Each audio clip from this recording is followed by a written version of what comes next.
Hello sister X with Lavansh and me, आप सबका स्वागत है। तो गाइस, जैसे कि मैंने आप लोगों को बोला था कि एक न्यू मैं फैन फिक्शन स्टार्ट करने वाली हूँ। तो पहले इसके बारे में जान लेते हैं। ये फैन फिक्शन की ऑथर मैं ही हूँ। माय इमेजिनेशन वर्ल्ड से ये जुड़ी हुई है, मेरी इमेजिनेशन वर्ल्ड से। और साथ ही में मैं एक और बात बोलना चाहती हूँ कि अगर आपको दिक्कत है, अगर मेरी आवाज़ थोड़ी सी अजीब हो जाती है पहले पहले, ठीक, फिर उसके बाद अजीब ही हो जाती है, मैं चिल्लाने लगती हूँ या फिर रुक रुक के बोलती हूँ या फिर कुछ और है, तो आप प्लीज़ मुझसे शेयर कीजिए तो मुझे समझ आए कि यहाँ पे मेरी गलती है, तो मैं उस गलती को दोबारा ना दोहराऊँ। आप समझ रहे मेरी बात को? आप लोग मुझे एक्सप्लेन कीजिए कि मेरी कहाँ कहाँ गलती है। समझ आ रही है आपको? अगर आप मेरी क्यूटी पाइस हो तो प्लीज़ मुझे बताना कि मेरी कहाँ कहाँ गलती है और मैं कितनी मिस्टेक्स करती हूँ। आप लोग अगर मुझे बताओगे तो नेक्स्ट पार्ट में आपको मिस्टेक्स नज़र नहीं आएगी, बहुत कम नज़र आएगी, शायद से नज़र ही नहीं आएगी कह सकते हैं। मैं मिस्टेक करना उसमें देखूँ कि हाँ मेरी मिस्टेक है या नहीं, फिर उस मिस्टेक को मैं दोहराऊँ ना, नहीं, जब मुझे पता होगा कि ये मिस्टेक है मेरी। तो समझ रहे हो आप लोग? आई होप कि आप लोग समझ रहे होंगे। अब इस फैन फिक्शन को स्टार्ट करते हैं। ये एक शानवान फैन फिक्शन है और साथ ही में ये बहुत क्यूट लव स्टोरी है। ये थोड़ी सी लॉन्ग होने वाली है, ज़्यादा लॉन्ग नहीं बट थोड़ी सी होने वाली है। इसमें एज गैप बहुत ज़्यादा है, बहुत ज़्यादा है। हमारा जो लालमांग जी है वो बड़ा है एंड वी वोशन वो छोटा है। एज गैप कह सकते हैं।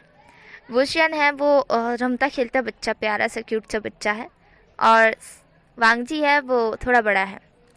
हमारा जो वुशियन है वो अभी 11 साल का है और वांगजी है वो अभी 20 साल का है। वो मतलब कि एक छोटा बच्चा जो 11 साल का और वांगजी 20 साल का है। और साथ ही में ये भी है कि ये जो हमारा वुशियन है वो वांगजी के चाचा के लड़का, मतलब कि हिसाब से बोलो तो बहुत छोटा है ना, तो चाचा की लड़की का लड़का लगता है। आप लोग समझ रहे हो? मैं एक्सप्लेन कर बताऊँ तो हमारे जो वांगजी के अंकल है उनकी बेटी है, उनका बेटा है हमारा वुशियन। वुशियन के जो अंकल है उनकी बेटी है ना, वो हमारे वांगजी की बहन लगती है। और बहन का बेटा मतलब कि कह सकते हैं भांजा बोल सकते हैं, पर सगा भांजा नहीं। और साथ ही में वो भी सगे नहीं थे, वो सौतेले अंकल थे, तो कोई भी खून का नाता नहीं है कह सकते हैं। ठीक है, तो आई होप कि आप लोगों को कोई माइंड नहीं होगा। ठीक है, अब इस स्टोरी को स्टार्ट करते हैं। हमें सीन दिखा देता है लान वांगजी का। वांगजी अपनी स्कूल से आ रहा था अपनी बाइक लेके, तभी सामने से एक बच्चा दौड़ते हुए निकल जाता है और उसके पीछे एक बच्चा अपना फुग्गा लेकर आ रहा था जिसमें पानी भरा हुआ था और वो दौड़ कर आ रहा था, जिसकी वजह से वांगजी उसके सामने से ही निकलता है तो वो फुग्गा फेंक के मारता है तो वांगजी के ऊपर ही वो गिर जाता है और उसके अंदर पानी भरा हुआ था तो वो फूट जाता है। वांगजी के कपड़े और साथ ही में वांगजी के जित बैग था वो भी गीला हो जाता है पूरी तरह से बाहर से, और वांगजी के कपड़े भी। वांगजी अपनी बाइक को ब्रेक मारता है एंड पीछे की तरफ देखता है जहाँ पे वो लड़का था वो खड़ा था, और वो वांगजी की तरफ अपनी आंखें ब्लिंक करके मायूसियत से देखते हुए कहता है, मुझे माफ़ कीजिएगा, वो ना आप बीच में आए थे इसलिए गलती से मैंने आपके ऊपर फेंक दिया। मैं तो चैंग के ऊपर फेंक रहा था। वो चैंग इस तरह से बोल वो उस लड़की की तरफ देखता है, माफ़ी मांगते हुए वहाँ से वो चैंग का नाम लेकर भाग जाता है। और जो हमारा वांगजी था वो तो बस देख ही रहा था। अरे पर कोई बात नहीं, बच्चा है, चलेगा, पर मेरी बुक्स तो नहीं भीगी ना। इस तरह से बोल वांगजी अपने बैग को चेक करता है जो बाहर से ही गीला था अंदर से नहीं, तो वांगजी की बुक्स सेफ सही सलामत थी। इसलिए वांगजी एक रिलीफ की ब्रीथ लेकर अपने लैंड मेंशन पहुंच जाता है। लैंड मेंशन पहुंचने के बाद हमारा वांगजी होता है वो अपनी माँ की तरफ देखता है जो कि अपनी सारी सहेलियों को लेकर वहाँ पर बैठी हुई थी। वांगजी अपनी माँ की तरफ देखता है, उसकी माँ उसकी तरफ देखते हुए कहती है शौकली कि तुम इतनी जल्दी कैसे आ गए। वांगजी था वो कहता है क्योंकि मैंने हाफ छुट्टी ले ली, मतलब कि वैसे तो कॉलेज से स्कूल से लेते नहीं हैं पर मैंने ले ली क्योंकि मुझे मुझे बहुत अजीब फील हो रहा था, मतलब मुझे अच्छा नहीं लग रहा था, तो मैंने ले ली कि मैं थोड़ा सा रिलैक्स हो सकूं, पर शायद हो नहीं पाऊँगा। इससे शिवांग जी बोलता है वांग जी की बात सुन वांग जी की माँ वांग जी की तरफ देखती है, क्योंकि वांग जी वहाँ देख पा रहा था कि यहाँ पे किटी पार्टी चल रही है, और किटी पार्टी में डीजे बजना तो ऑफकोर्स उसके घर में होने ही वाला है, इसलिए वो अपने रूम में सही सलामत सो भी नहीं पाएगा। इसलिए वांग जी होता हुआ कहता है, तो मॉम मैं अपने दोस्त के घर जा रहा हूँ, फ्रेश ना होके वहीं पे ही सो जाऊँगा, शाम को लौट आऊँगा। इस तरह से वांग जी बोल कर रूम में चला जाता है। फ्रेशन अप हो के वो अपने दोस्त के घर शुयांग के घर पहुंच जाता है। शुयांग था वो अपनी शिनचैन के साथ थोड़ा सा रोमांस होने की कोशिश कर रहा था, मतलब कि रोमांटिक होने की कोशिश कर रहा था, और शिनचैन भी बहुत ज़्यादा खुश था, क्योंकि आज वो दोनों के दोनों ने एक दूसरे को लव कन्फेस किया था। उन दोनों ने एक दूसरे को लव कन्फेस किया था। वो दोनों 2 साल से एक दूसरे को प्यार करते हैं, पर उन दोनों ने बताया नहीं था कभी भी। उन दोनों ने ना ही किसी को अपना बॉयफ्रेंड बनाया, ना ही एक दूसरे के कभी एक दूसरे को बताया कि वो दोनों एक दूसरे से पसंद करते हैं, ना ही किसी और को पता लगने दिया। इस तरह का था। बट आज अचानक से जब शिनचैन आया तो आज हमारे शुयांग से रहा नहीं गया, इसलिए उसने बता ही दिया, और शिनचैन ने भी बातों बातों में ही बता दिया कि हाँ वो भी करता है। और शिनचैन और हमारा शुयांग दोनों रोमांटिक हो चुके थे। वो दोनों के दोनों अभी मतलब कुछ करना चाहते थे और कुछ करने वाले भी थे, क्योंकि वो दोनों किस कर ही रहे थे। पर तभी डोरबेल बजती है और शुयांग की किस वहीं पे ही रुक जाती है। शुयांग थोड़ा गुस्से में और एकदम चिलमिलाते हुए मगरमच्छ की तरह जाके डोर ओपन करता है। सामने लान वांगजी को देख शुयांग अपने लिप्स को तरंगली पोंछते हुए कहता है, वांगजी तुम यहाँ क्या कर रहे हो? वांगजी था वो शुयांग की तरफ देखता है, देन अपनी मुंडी को थोड़ा साइड कर वो शिनचैन की तरफ देखता है, और वो समझ जाता है कि यहाँ पे कुछ छोल छाल हो रहा था और उसने आके पानी फेर दिया है। तो वांगजी था वो कहता है वो मैं तो बस ऐसे ही ऐसा बोल। वांगजी कहता है कि कंटिन्यू करो, कोई दिक्कत नहीं है, मैं जा रहा हूँ, ऐसा बोल वांगजी वहाँ से तुरंत ही निकल जाता है। और शुयांग था वो वांगजी को जाते हुए देखता है और कहता है कि कमीना कहेगा, आके तो पहले यहाँ पे रोमांस में पानी फेरता है, उसके बाद वापिस से गुलाब डाल के चला गया। पर पानी में गुलाब अच्छा नहीं है। इस तरह से शुयांग बोलता है और डोर बंद कर देता है और शिनचैन की तरफ देखता है। शिनचैन शर्म से पानी हो चुका था। शिनचैन शुयांग की तरफ देखता है, शुयांग शिनचैन की तरफ। फिर वो दोनों फिर से कंटिन्यू करते हैं। यहाँ पे हमें वांगजी का सीन दिखाया जाता है। वांगजी था वो वहाँ से बाहर आने के बाद अपने दिल को थमे हुए था, क्योंकि उसने जो नज़ारा देखा था वो नज़ारा देख के उसके दिल की धड़कनें थोड़ी सी तेज़ हो गई थी।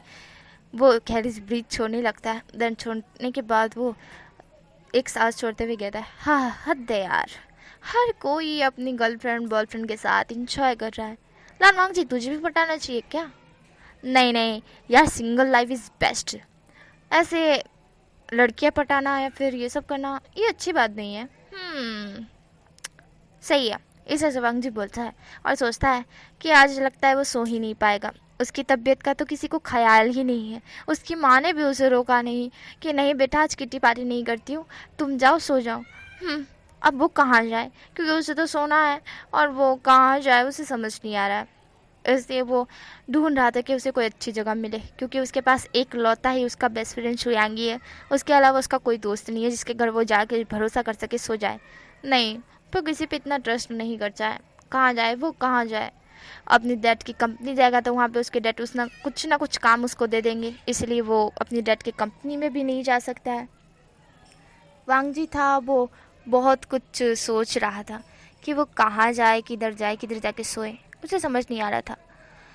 वो वहीं पे खड़ा रहता है। थोड़ी देर सोचने के बाद उसे लगता है उसकी लाइफ में अब कोई पर्सन है ही नहीं जिसके घर जाके वो सो सके। इसलिए वो सोचता है कि घर ही जाना बेहतर है। अब तो क्या ही कर सकता है, वो कुछ नहीं कर सकता है। इसलिए वो अपनी बाइक उठाता है और वहाँ से निकल देता है। फिर से उसको वही बच्चा नज़र आता है जो उसके ऊपर बलून फेंका था। उस बच्चे को देख के वांगजी को कुछ याद आ रहा था, पर वांगजी कुछ बोला नहीं था। जैसे ही वो बच्चा फिर से उसके सामने आता है, वांगजी अपनी बाइक को स्टॉप कर देता है एंड वो बच्चे की तरफ देखता है। थोड़ा सा घूर के वांगजी उसकी तरफ देख रहा था, और वो बच्चा थोड़ा शॉकली वांगजी की तरफ देख रहा था कि ये बाइक वाला फिर से आ गया। वांगजी को एक चीज़ याद आती, हाँ उसके अंकल का घर भी यहाँ पे ही है ना, जो उसके अंकल है जो उनके सगे में है। बाकी तो उसके सगे में यहाँ पे कोई भी नहीं रहता है, पर उसके अंकल रहते हैं जो उसके डैड के मुँह बोले भाई है हिसाब से बोलो तो। हाँ, उनके घर जाके वो सो सकता है। वैसे ही वो उसके अंकल ही तो है, कौन से मना कर देंगे सोने के लिए, बट थोड़ा सा ऑकवर्ड लगेगा। नहीं नहीं नहीं लगेगा, अंकल ही तो है। इस तरह से वांगजी बोलकर बाइक वहीं पे स्टॉप कर देता है और सामने मेंशन की तरफ देखता है। वो मेंशन बहुत ब्यूटीफुल था। वांगजी उस मेंशन की तरफ देखते हुए कहता है, वाओ ब्यूटीफुल मेंशन है। वांगजी इस तरह से बोल अंदर जाने लगता है तो दो गार्ड उसकी तरफ देख रहे थे। दो गार्ड उसकी तरफ देखते हैं। वांगजी होता हुआ कहता है, मैं लान वांगजी। इस तरह से वांगजी बोलता है। यहाँ पे दो गार्ड थे, वो लान का नाम सुनते ही अंदर जाने की अनुमति दे देते हैं। वांगजी था वो स्माइल करता है और अंदर चला जाता है। सीढ़ियों से एक लड़का दौड़ते हुए नीचे आ रहा था। वो छोटा सा बच्चा नीचे दौड़ कर आ रहा था, 11 साल का। और वो दौड़ कर नीचे आते हुए कहता है, चेंग कहाँ है तू? इस तरह से वो बोल रहा था, पर उसकी नज़र अचानक से सामने शख्स जो गेट पर मतलब कि डोर के पास खड़ा हुआ है उस पर जाती है। तो वो बच्चा वहीं पे ही रुक जाता है और वो मन में सोचता है, मैंने इनके ऊपर बलून फेंका था, कहीं ये शिकायत करने तो घर पर नहीं आए ना। और नो, मुझे मुझे बचाओ कोई, ये तो शिकायत करने के लिए घर में ही घुस आया। इस तरह से वो बोलता है। यहाँ पे ये जो हमें सीन दिखाता है वांगजी का, वांगजी ने अभी है ना खुद के फेस पे मास्क लगाया हुआ था और साथ ही में वो ज़्यादातर किसी के घर पे जाता है ना तो ऐसा ही करता है। श्रेयांक के घर पे भी वो ऐसा ही करता है, जब तक वो अपना जो सैनिटाइज है ना वो लेकर जाता है ना तब वो सैनिटाइज करता है, उसके बाद अपना मास्क रिमूव करता है। श्रेयांक को पता है और वांगजी को ये आदत है, थोड़ी सी एलर्जी है उसको, दूसरों के घर पे या फिर दूसरों से चिपकना, ये वाला एलर्जी टाइप है उसे, इसलिए वो मास्क पहन के ही जाता है और साथ ही में अपने साथ सैनिटाइज भी ले जाता है। तो वांगजी था वो अंदर आ चुका था ना, तो उसको देख के मतलब उसकी आंखें वो 11 साल के बच्चे ने देखी थी ना, इसलिए वो उसकी तरफ देख रहा था। वांगजी था वो थोड़ा सा आवाज़ खोलते हुए कहता है, अंकल। इस तरह से वो बोलता है। तभी वहाँ पे उस छोटे बच्चे के फादर आते हैं। वो फादर जब वांगजी की तरफ देखते हैं तो वो थोड़ा कंफ्यूज लुक वांगजी को देते हैं। वांगजी था वो उनकी तरफ देख रहा था और वो छोटा बच्चा अपने मुंह के अंदर अपनी उंगलियां डाल के कहता है, oh no no no, oh no no, पापा अब मुझे चप्पलों से मारेंगे। ओह। देन वो लड़का था वो सोचता है कि उसकी गलती है, तो वो तुरंत ही वांगजी के पास जाके अपना सर नीचे 90 डिग्री बो करते हुए कहता है, मुझे माफ़ कर दीजिए, मुझे माफ़ कर दीजिए, ये मेरी गलती है, मुझे नहीं फेंकना चाहिए, मैंने आपसे माफ़ी मांग दी, फिर भी आप मेरे पापा के पास शिकायत लेकर आ गए, मुझे माफ़ कीजिएगा। इस तरह से वो छोटा सा बच्चा बोलता है और वांगजी था वो उस छोटे बच्चे की तरफ देखता है। वांगजी तो उसकी शक्ल तक भूल गया था, ये कौन है भाई? फिर वो देखता है कि ये तो वही लड़का है जिसने उसके ऊपर बलून फेंका था। वांगजी होता है वो उसकी तरफ देखता है। वांगजी हल्का सा ऑकवर्डली थोड़ा सा स्माइल करते हुए कहता है, अरे अरे रुक जाओ छोटे बच्चे, देखो तुम्हारी कोई गलती नहीं थी, गलती से हो गया, मैं शिकायत करने के लिए नहीं आया हूँ। इस तरह से वो बोलता है। देन वो उसके अंकल की तरफ देखता है और कहता है, अंकल क्या आप मुझे भूल गए? मैं लान वांगजी। इस तरह से वांगजी बोलता है। तब अंकल तुरंत याद करते, वांगजी बेटा तुम यहाँ, अरे आओ आओ बैठो बैठो, वांगजी तुम यहाँ पे क्या करे और मास्क क्यों पहना है तुमने?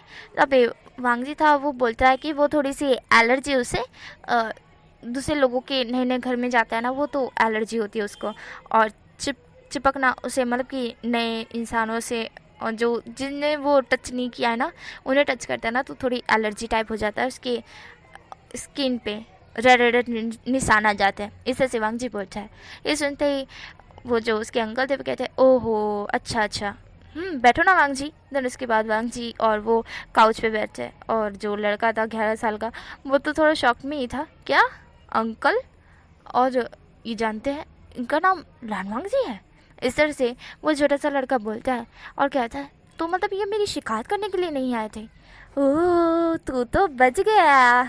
इस तरह से वो लड़का बोलकर अपने डैड की तरफ देखता है। तो वो अपने डैड की तरफ देखकर थोड़ा सा स्माइल करते हुए कहता है, अब चलते हैं बाहर खुरफाती करने के लिए।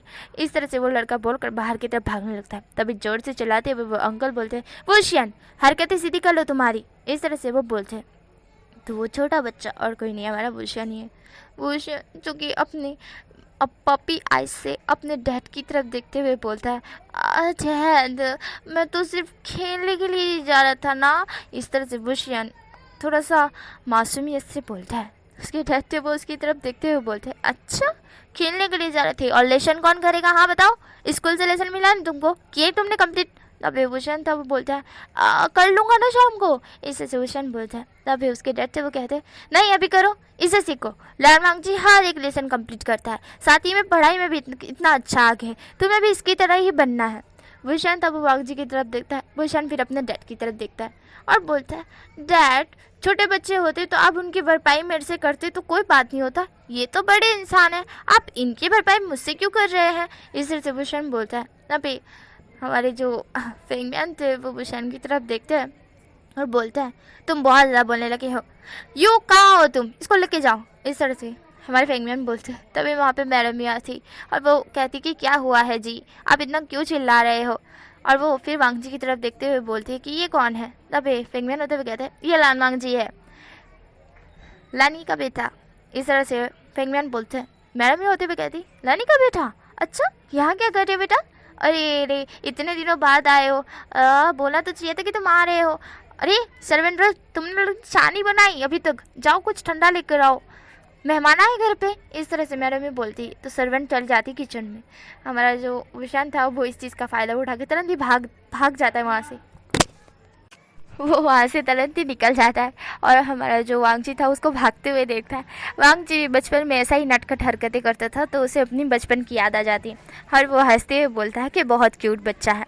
इस तरह से वांगजी बोलता है। फेंगम्यान तो कहता है वो क्यूट नहीं, बड़ा शैतान और शेमलेस बच्चा है, तुम्हें पता नहीं उसकी हरकतें, वो बहुत ज़्यादा शैतान है। इस तरह से फेंगम्यान बोलता है। वांगजी था वो हंसते हुए सब कुछ सुन रहा था। फेंगम्यान वुशियान की कहानी जो बताना स्टार्ट करते हैं कि वो बचपन से लेकर अब तक कितना कुछ कर चुका है, तो वांगजी सुन रहा था और वांगजी को हंसी आ रही थी कि वुशन इतना नटखट है और इतना शैतान है कि कितनी कुछ हरकतें करता था। और वांगजी सुन के हंस रहा था, उसका पेट दर्द कर रहा था अब हंस के, क्योंकि वुशन के किस्से ही ख़त्म नहीं हो रहे थे और वुशन के किस्से इतने भारी भयंकर होते थे ना कि सुन के भाई बाय गॉड जिंदा भी खड़ा, सॉरी मेरा मतलब मुर्दा भी हंस देगा इतने भयंकर होते थे। हमारा भूषण के इतने चर्चे देख और चर्चे सुन हमारा वांगजी बहुत हंस रहा था। देन यहीं पे स्टोरी स्टॉप हो जाती है। नेक्स्ट पार्ट में मिलेंगे क्या होगा। जैन गग्गा ये वाला जो स्टोरी का नाम है। तो आई होप कि ये स्टोरी आपको पसंद आएगी।